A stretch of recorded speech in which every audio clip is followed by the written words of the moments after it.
l'Aljama. Llocs i llegendes de Castelló.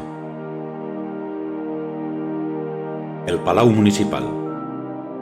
Llegenda, la Casa Capitular i les ànimes del fossar. De Queta Ródenas Simón.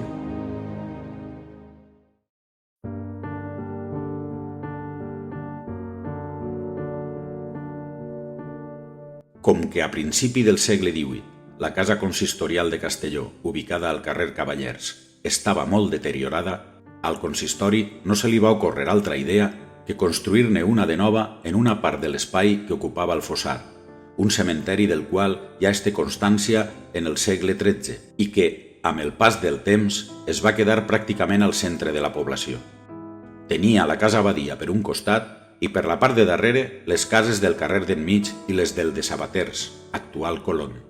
És a dir, la casa de la vila es trobava en el rovell de l'ou de la població, el lloc menys apropiat, entre altres motius perquè de tant en tant hi havia epidèmies i, a més, el mercat setmanal es feia a la plaça que estava davant.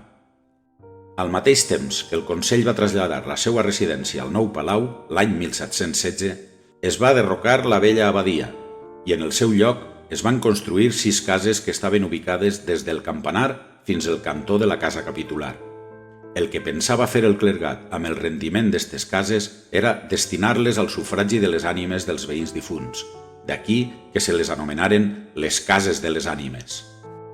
El nou palau no va agradar a les ànimes del fossar, sobretot a les que es van veure envaïdes per la seva construcció, perquè a més els baixos de l'edifici es van destinar a presó, on hi havia sempre un escàndol tan gran que les ànimes no aconseguien tindre la quietud que necessitaven per a descansar en pau. Ni tots els sufragis del món les haurien pogut apaivagar i el que feien elles per a venjar-se era espantar al personal municipal i a la gent que passava pels voltants. Els segles passaven i pel que respecta al que quedava del fossar, l'únic que es feia per part de la municipalitat era comprar patis per engrandir-lo i de tant en tant algun que altre retoc per arreglar les tàpies, que a banda de baixes moltes vegades estaven enderrocades. Els comerciants deixaven dins del fossar els aparells que utilitzaven per al muntatge de les seues parades del mercat del dilluns i fins i tot els gossos de vegades furgaven restes cadavèriques que després arrossegaven pel mig de les cames de la gent que acudia al mercat. Altra cosa que les enfurismava era el costum que tenia la justícia de decorar el frontispici de la casa consistorial amb part dels cossos dels reus ajusticiats, com el cap del criminal anomenat Bovero l'any 1791 o la mà mutilada d'un dels que van matar al governador Lobo l'any 1808. I mentrestant, malgrat la cura que duien els carcellers a la presó, els reus no deixaven de fugar-se i sempre n'hi havia algun que ho aconseguia, com el Coixo de Fanzara l'any 1799, qui amb altres 4 presos van fer un fossat amb eixida al cementeri des d'on van poder escapar. Malauradament per a ell, va ser apressat i penjat el 1801. Per fi, l'any 1804 es va inaugurar el cementeri del Calvari i l'equip de govern no va tindre altra ocurrència que regalar l'espai on havia estat el fossar al jutge Domingo Bayer Segarra perquè l'utilitzés com a jardí de sa casa situada al carrer enmig. Les ànimes estaven fartes de tant de tràfic perquè si bé havien construït un cementeri nou, elles romanien sempre al lloc on van ser enterrades. Ara, el nou propietari no deixava de traginar amb l'aixada i no les deixava descansar com cal. Sortosament per a elles, l'any 1812 els francesos el van afusellar per facilitar la deserció d'uns dels seus soldats i la viuda es va traslladar a viure a València. Ara bé, la fuga més espectacular d'eixa presó va tindre lloc l'any 1897 i va ser Domingo Sorribes Prades, surero, qui la va dur a terme. Era el criminal més famós de la província, el que més vegades havia estat empresonat i el que més vegades havia aconseguit escapar de la presó.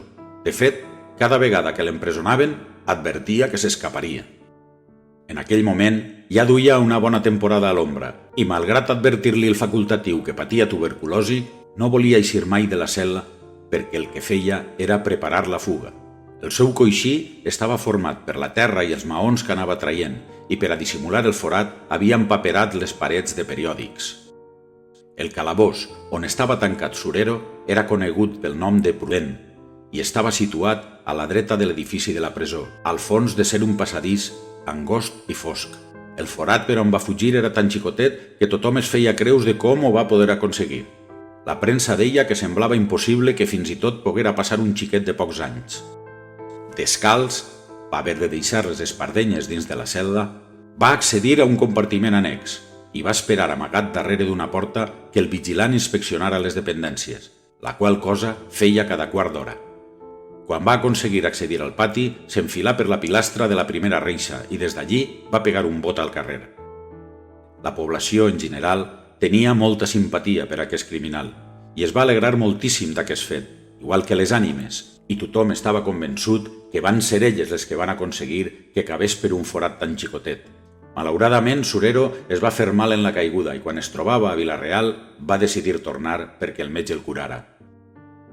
Conta la llegenda que les ànimes l'any següent, quan van traslladar els Reus a la nova presó construïda al Pla de Tosquella, van esdevenir més pacífiques i l'únic que feien a les persones que passaven a prop de l'Ajuntament era provocar-los un pessigoleig pel cos que de vegades fins i tot era obscè, la qual cosa feia que molts evitaren aquest trajecte, però d'altres, en canvi, passaven i tornaven a passar. I el que també diu la llegenda és que tan sols es van aquietar quan l'espai de l'antic fossar es va convertir en parc infantil i que el que fan des d'aleshores és estar a l'aguait que cap xiquet es faça mal.